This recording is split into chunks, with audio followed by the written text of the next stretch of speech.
بسم اللہ الرحمن الرحیم۔ السلام علیکم۔ الظاہر ٹی وی کی طرف سے خوش آمدید۔ آئیے سنتے ہیں آج کی تازہ خبریں۔ دبئی کا آج 27 مئی سے معاشی سرگرمیوں کی بحالی کا اعلان۔ حکومتی عائد کردہ پابندیوں کی پاسداری کرتے ہوئے کاروبار کو صبح 6 سے رات 11 بجے تک کھولنے کی اجازت۔ دبئی نے آج بدھ 27 مئی سے جم، سینما گھر اور دوسری کاروباری سرگرمیاں دوبارہ شروع کرنے کی اجازت دینے کا اعلان کیا ہے۔ دبئی میڈیا آفس کے مطابق کاروبار کو صبح 6 بجے سے رات 11 بجے تک کھولنے کی اجازت ہوگی، لیکن انہیں کورونا وائرس کو پھیلنے سے روکنے کے لیے حکومت کی عائد کردہ پابندیوں کی پاسداری کرنا ہوگی۔ کاروباری سرگرمیاں دوبارہ شروع کرنے کا یہ اعلان دبئی کے ولی عہد شیخ حمدان بن محمد کے زیر صدارت سپریم کمیٹی کے برائے بحران اور ڈیزاسٹر مینجمنٹ کے ورچوئل اجلاس کے بعد کیا گیا۔ اجلاس میں امارات میں کورونا وائرس کی وبا کے بعد صحت، اقتصادی اور سماجی صورتحال کے بارے میں تبادلہ خیال کیا گیا۔ کمیٹی نے سخت حفاظتی تدابیر پر کوئی سمجھوتہ کیے بغیر کاروباری سرگرمیاں دوبارہ شروع کرنے کی اجازت دینے کا فیصلہ کیا ہے۔ کاروباری مراکز اور عوامی مقامات پر تمام افراد چہروں پر ماسک پہننے کے پابند ہوں گے اور عوامی مقام پر لوگ ایک دوسرے سے کم از کم 2 میٹر کا فاصلہ لازمی برقرار رکھیں گے۔ جن کاروباروں کو کھولنے کی اجازت دی جا رہی ہے، ان میں تھوک اور پرچون کی دکانیں، تعلیمی اور تربیتی ادارے، بچوں کے تربیتی مراکز، کھیلوں کی اکیڈمیاں، درون خانہ جم، فٹنس کلب، سینما گھر اور مختلف تفریحی سرگرمیاں شامل ہیں۔ متحدہ عرب امارات میں کورونا سے متاثر ہونے والے افراد کی تعداد 31,000 سے تجاوز کر گئی۔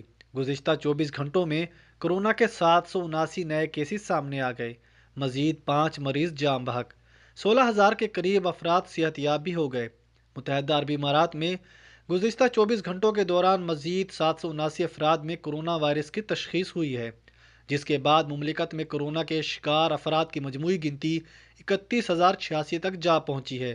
اماراتی وزارت صحت کے مطابق کورونا کے مزید 5 افراد جاں بحق ہو گئے، جس کے بعد اس موذی مرض کے ہاتھوں مرنے والوں کی مجموعی گنتی 253 ہو گئی ہے۔ وزارت صحت کے مطابق کورونا کے نئے کیسز اس وقت سامنے آئے جب 40,000 سے زائد افراد کے کورونا کے شبے میں ٹیسٹ لیے گئے۔ مملکت میں کورونا کی وبا پھوٹنے کے بعد سے اب تک مجموعی طور پر 20 لاکھ سے زائد افراد کے ٹیسٹ لیے گئے ہیں۔ واضح رہے کہ اماراتی وزارت صحت نے خبردار کیا ہے کہ گھروں میں قرنطینہ اختیار کرنے والے افراد کو ٹیسٹ کی رپورٹ نیگیٹو آنے تک گھر سے باہر نکلنے کی اجازت نہیں ہوگی۔ مملکت میں اب تک 15,982 مریض صحت یاب بھی ہو چکے ہیں، جس کے بعد مملکت میں کورونا کے ایکٹیو کیسز کی تعداد 14,851 ہو گئی ہے۔ اس کے علاوہ حکومت کی جانب سے بتایا گیا ہے کہ کورونا ٹیسٹ مثبت آنے والوں کو گھریلو قرنطینہ کی پہلی بار خلاف ورزی پر 50,000 درہم کا جرمانہ ہوگا، جبکہ دوسری بار اس خلاف ورزی پر 1,00,000 درہم کا جرمانہ اور 6 ماہ قید ہو سکتی ہے۔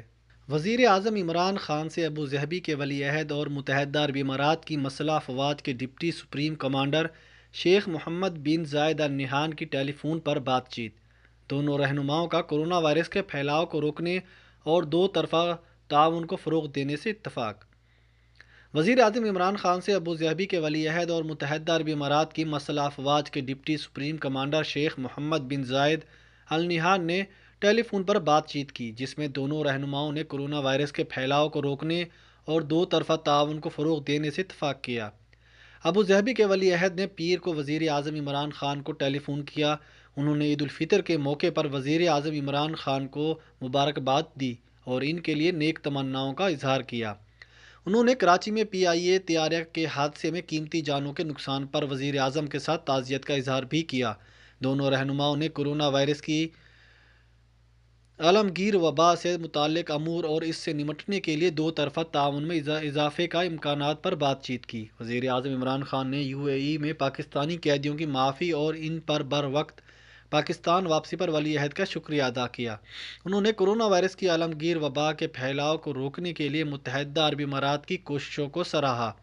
وزیر اعظم نے ابوظہبی کے ولی عہد کو پاکستان میں کورونا وائرس کی تازہ ترین صورتحال اور اس سے پھیلاؤ کو روکنے و تدارک کے لیے حکومت کے اقدامات سے بھی آگاہ کیا۔ وزیر اعظم نے یہ بات زور دے کر کہی کہ مالی وسعت پیدا کرنے کے لیے فوری، مربوط اور جامع اقدامات کے بغیر ترقی پذیر دنیا پر سنگین سماجی، سیاسی اور اقتصادی اثرات مرتب ہو سکتے ہیں۔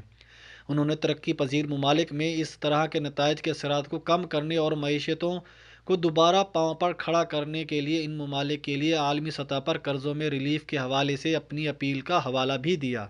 شارجہ کی شاہراہ پر خطرناک اسٹنٹ کرنے والا ٹیکسی ڈرائیور گرفتار۔ پولیس نے سوشل میڈیا پر ویڈیو وائرل ہونے کے بعد ملزم کو صرف 3 گھنٹوں میں گرفتار کر لیا۔ شارجہ کی اہم شاہراہ پر گاڑی کے خطرناک کرتب کرنے والا ٹیکسی ڈرائیور گرفتار کر لیا گیا ہے۔ گلف نیوز کے مطابق گزشتہ روز سوشل میڈیا پر ایک ویڈیو وائرل ہوئی تھی جس میں ایک ٹیکسی ڈرائیور ایمریٹس روڈ پر گاڑی کے خطرناک اسٹنٹ کر رہا تھا۔ اس ویڈیو لے کر سوشل میڈیا پر وائرل ہونے کے صرف 3 گھنٹوں کے اندر پولیس نے ٹیکسی ڈرائیور کو گرفتار کر لیا ہے۔ پولیس کے مطابق یہ ٹیکسی ڈرائیور اہم ترین شاہراہ پر گاڑی کی خطرناک کرتب کر کے دیگر گاڑیوں اور انسانی جانوں کے لیے خطرہ بن رہا تھا۔ ملزم کی سوشل میڈیا پر ویڈیو وائرل ہونے کے بعد اسے گرفتار کر لیا گیا ہے۔ اس ویڈیو میں ملزم کی گاڑی میں دیگر افراد بھی بیٹھے نظر آ رہے ہیں جو ٹائر اسکریچنگ کے ذریعے گاڑی سے بے پناہ شور پیدا کر رہا ہے۔ ملزم نے ٹریفک قواعد و ضوابط کی خلاف ورزی کی اور دیگر انسانی جانوں کے لیے خطرہ پیدا کیا جس کے بعد اسے گرفتار کر لیا گیا ہے۔ ملزم کو مزید قانونی کارروائی کے لیے سرکاری استغاثہ کے حوالے کر دیا گیا ہے۔ واضح ہے کہ امارات میں یوم وطنی کے موقع پر بھی پولیس نے سڑکوں پر گاڑیوں کے کرتب دکھانے والے نوجوانوں کو سڑک پر خطرناک کرتب، ڈرفٹنگ اور دیگر خلاف ورزیوں پر ان کی گاڑیاں ضبط کر لی تھیں۔ اس کے علاوہ مختلف رقوم کے جرمانے بھی عائد کیے تھے۔ سرکاری ملازمین کی تنخواہوں کے بجٹ میں 82% اضافہ۔ متحدہ عرب امارات کے محکمہ شماریات کا کہنا ہے کہ گزشتہ 10 برسوں کے دوران امارات کے سرکاری ملازمین کی تنخواہوں کا بجٹ 82% تک بڑھا ہے۔ الامارات الیوم کے مطابق محکمہ شماریات کی رپورٹ میں کہا گیا ہے کہ 2010 میں سرکاری ملازمین کی تنخواہوں کا بجٹ 284 ارب اور 257 ملین درہم تھا جو 2019 میں بڑھ کر 517 ارب اور 320 ملین درہم ہو گیا۔ محکمہ شماریات کے مطابق گزشتہ 10 برسوں میں سرکاری ملازمین کی تنخواہوں کے بجٹ میں تدریجی طور پر اضافہ ہوا ہے۔ 2011 میں تنخواہیں 308 ارب اور 487 ملین درہم تھیں۔ 2012 میں 336 ارب اور 366 ملین درہم اور 2013 میں یہ رقم بڑھ کر 381 ارب اور 881 ملین درہم تک پہنچ گئی۔ 2014 میں 407 ارب اور 355 ملین درہم اور 2015 میں 430 ارب اور 443 ملین درہم تک پہنچ گئی۔ 2016 میں 441 ارب اور 936 ملین درہم، 2017 میں 490 ارب اور 616 ملین درہم، 2018 میں 511 ارب 204 ملین اور 2019 میں 517 ارب 300 ملین درہم تک پہنچ گئی ہے۔ دبئی میں سینما گھر اور فٹنس سینٹر بھی کھلیں گے۔ دبئی کے ولی عہد شیخ حمدان بن محمد بن راشد المکتوم نے دبئی میں عید کے چوتھے دن بدھ سے اقتصادی اور تجارتی سرگرمیاں بحال کرنے کا اعلان کیا ہے۔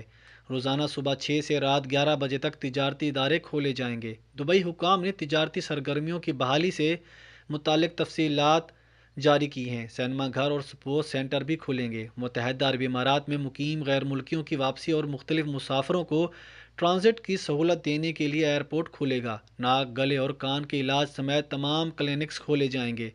2.5 گھنٹے اور اس سے کم دورانیے والے آپریشن بھی کیے جا سکیں گے۔ تعلیمی اور تربیتی انسٹی ٹیوٹ، ٹریننگ سینٹر اور بچوں کے علاج کے مراکز کھلیں گے۔ سپورٹس اکیڈمیاں، فٹنس سینٹرز اور انڈور سپورٹس ہال کھلیں گے۔ سماجی فاصلے اور مسلسل سینیٹائزنگ کی پابندی کے ساتھ سینما گھر بھی کھولے جائیں گے۔ دبئی مال اور ڈولفی ناریوم مالز وغیرہ بھی تفریحاتی سرگرمیوں کی اجازت ہوگی۔ نیلام گھروں میں آن لائن نیلامی کی اجازت ہوگی۔ سرکاری خدمات کے ٹھیکہ مراکز بھی کھلیں گے۔ احتیاطی تدابیر کے تحت عوامی مقامات پر احتیاطی تدابیر کی پابندی کرنا ہوگی۔ تمام اقتصادی اور تجارتی مراکز کرفیو اوقات کے پابند ہوں گے۔ سماجی دوری کے سلسلے میں 2 میٹر کا فاصلہ رکھا جائے گا۔ بیرون ملک سے امارات واپس آنے والے 14 دن تک ہاؤس ایسولیشن کے پابند ہوں گے۔ مسلسل سینیٹائزنگ کا اہتمام کرنا ہوگا اور ایک بار استعمال کیے جانے والے آلات اور وائرس سے بچاؤ کے لیے ایسی اشیاء استعمال کرنا ہوں گی جو صرف ایک بار کے لیے خاص ہوں۔ اماراتی اقامہ ہولڈرز 1 جون کے بعد امارات واپس آ سکیں گے۔ امارات واپسی کے خواہش مندوں کو federal authority for identity for citizenship کی ویب سائٹ پر اندراج کرانا ہوگا۔ کورونا کی وبا کے باعث فضائی سفر معطل کرنے کے بعد اماراتی حکومت نے 19 مارچ کو ان اقامہ ہولڈرز کی امارات واپسی پر پابندی عائد کر دی تھی جو دیگر ممالک میں موجود تھے۔ تاہم اب اماراتی حکومت نے دیگر ممالک میں مقیم اماراتی ویزا ہولڈرز کو امارات واپسی کی اجازت دے دی ہے۔ خلیج ٹائمز کے مطابق اماراتی وزارت خارجہ اور federal authority for identity for citizenship نے بیرون ملک موجود اقامہ ہولڈرز کو آئندہ پیر یکم جون 2020 سے امارات واپس آنے کی اجازت دی ہے، تاہم اس کے لیے اقاموں کا مؤثر ہونا ضروری ہے۔ Federal authority for identity for citizenship کی جانب سے کہا گیا ہے کہ جو اقامہ ہولڈر امارات واپس آنا چاہتے ہیں وہ فوری طور پر اپنا اندراج اتھارٹی کی ویب سائٹ پر دستیاب سروس smartservices.ica.gov.ae پر کروا لیں۔ رجسٹریشن کے بعد انہیں امارات واپسی کا اجازت نامہ مل جائے گا۔ اجازت نامے کے حصول کے لیے آن لائن درخواست دینا ہوگی۔ اس کے ساتھ اقامہ اور مؤثر پاسپورٹ کی فوٹو کاپیاں بھی منسلک کرنا ہوں گی۔ اس کے علاوہ امارات سے باہر جانے کی وجہ بتانی ہوگی۔ اس مقصد کے لیے ثبوت کے طور پر اپنی کمپنی، تعلیمی ادارے، طبی ادارے یا سیاحتی دورے کی صورت میں فلائٹس ٹکٹس کی کاپیاں بھی اپلوڈ کرنی پڑیں گی۔ یہ دستاویزات PDF فارمیٹ میں ہونی چاہیے جن کا سائز 2 MB سے زیادہ نہ ہو۔ اس کے بعد آپ کو ایک ڈرافٹ نمبر مل جائے گا جس کی مدد سے آپ دوبارہ اپنے اپلیکیشن فارم پر جا سکتے ہیں۔ توجدید سروس کی اپلیکیشن سبمٹ کرانے کی کوئی فیس وصول نہیں کی جا رہی۔ اپلیکیشن مکمل ہو جانے کے بعد آپ کے ای میل پر درخواست کا ٹریکنگ نمبر بھیج دیا جائے گا، جس کے بعد آپ کو اپنی درخواست کی منظوری کا انتظار کرنا ہوگا۔ اگر آپ کو اپنی اپلیکیشن سبمٹ کرانے میں کسی مشکل کا سامنا کرنا پڑ رہا ہے تو ایسی صورت میں وزارت خارجہ کے رابطہ نمبر یا اس کے علاوہ سوشل میڈیا اکاؤنٹس پر بھی اپنی پریشانی بتا سکتے ہیں۔ اگر کسی بھائی کو سمجھ نہ آئی ہو تو میرے واٹس ایپ نمبر پر آپ مجھ سے رابطہ کر سکتے ہیں یا کومنٹس میں آپ مجھ سے ویب سائٹ اور موبائل نمبر جو دبئی حکومت کی طرف سے دیا گیا ہے وہ مجھ سے آپ لے سکتے ہیں۔